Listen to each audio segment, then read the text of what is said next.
May panibagong hamon si Senadora Amy Marcos sa kapatid na si Pangulong Bongbong Marcos at kanyang mag-iina.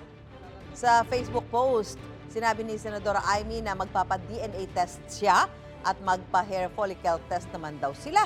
Gusto lang anyang paingayin ng pamangking si House Majority Leader at Presidential son na si Sandro Marcos ang usap-usapang hindi siya tunay na kapatid ng Pangulo.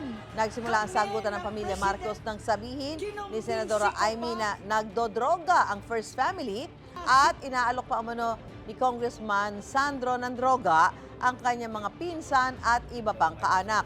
Itinanggi ito ni Congressman Sandro at sinabing hindi asal ng isang tunay na kapatid ang ginawa ng senadora. Wala pang sagot ang nakababatang Marcos sa hamon ng kanyang tiyahin na hair follicle test. Hindi naman nagkaroon ng pagkakataon ng media na matanong ang Pangulo nang bumisita siya sa mga nasalanta ng bagyo sa TV Albay. Ang Malacanang, nauna nang bumuelta kay Senadora Amy. Hindi raw yan ang issue sa bansa na dapat tutukan ngayon. Sa gitna ng mga pahayag ng kapatid, hindi raw option ni Pangulong Marcos na magbitiw ayon sa Malacanang. Anong klaseng kapatid si Senator Amy? Anong klaseng Pilipino si Senator Amy?